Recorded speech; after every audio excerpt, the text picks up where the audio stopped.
भिगवणचा धान्य बाजार समितीच्या इतिहासात प्रथमच आडतदार व व्यापाऱ्यांनी अचानक बंद केलाय।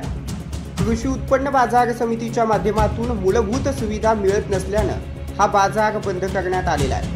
कृषी उत्पन्न बाजार समितीचे सभापती तुषार जाधव यांनी आडतदार व व्यापाऱ्यांची समजूत घालण्याचा केलेला प्रयत्न या ठिकाणी आडतदारांच्या आक्रमक भूमिकेमुळे अयशस्वी ठरलेला आहे आणि याचा आढावा घेतला आमचे प्रतिनिधी विजय कुमार गायकवाड यांनी। तेव्हा पाहूयात। उतरण नुकसान लय होईल। उतरण पाऊस आल्यावर काय करणार? तुमच्या मागण्या काय काय आहेत प्रामुख्याने? शेड बांधून द्या मार्केट शेड बस शेडच पाहिजे आम्हाला। शेतकऱ्याच्या मालाची त्यांनी सोय करावी।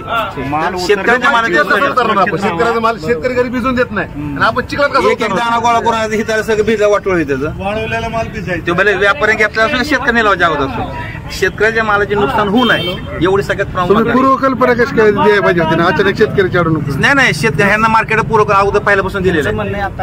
अचानक केलेलं नाही हे सगळं। मागच्या मागच्या वेळेस जेव्हा माल भिजले होते त्यावेळेस मार्केटला आम्ही ग्रुपवर सांगितलेलं आहे की अशा इथं नुकसान प्रचंड होते, प्रत्येकच होते। आता भाडं कोणी द्यायचं शेतकऱ्यांना? भाडं कोणी द्यायचं? साहेब सांगतील ना भाडं कोणी द्यायचं? तर हे माल रात्री कळीला सुद्धा आम्ही आलो नसतो माल घेऊन। मग शेतकऱ्याचं नुकसान आहे मध्ये आता माल कधी आण नका अशी आग्रहाची विनंती माझी सगळ्यांना। त्यांनी काल सांगा पाहिजे होतं आधी रात्री सकाळी माल आणू नका। आम्ही माल आणलाच नसता। आयुष्यात कोण नसतं बेगवंत बघितलं तिथून मोर तरी की असली प्रथा आहे होय।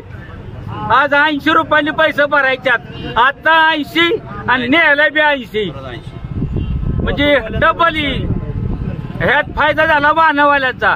शेतकरी भराडला जीव जाऊन मारला। यातले निम्मे व्यापारी बघा घरातले जुने कपडे घालून आलेत आज, म्हणजे दर बाजारी तसे येतात।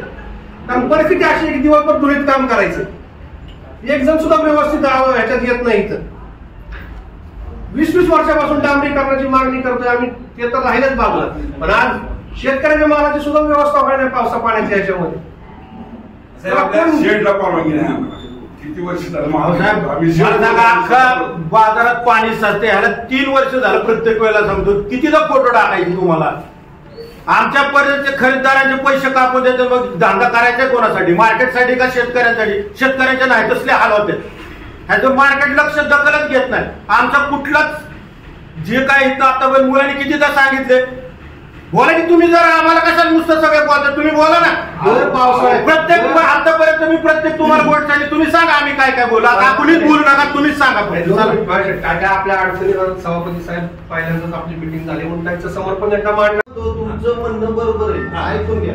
तुम्ही म्हणताय तुमच्यापेक्षा आम्ही तुमचा मुद्दा मांडलेला आहे, विलंब होतोय विषय बरोबर आहे। आज जी माल आलेला आहे त्याच्या निलाव काढून मला नाही काय वाटत सभापती साहेब आहेत सांगता येईल।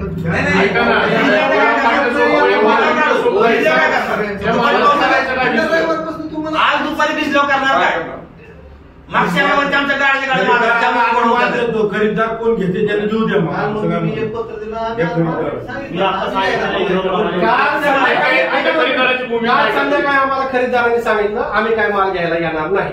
आम्ही पावसाचं वातावरण दाखवतोय, आम्ही घ्यायला येणार नाही। तिथनं पुढे काय करायचं?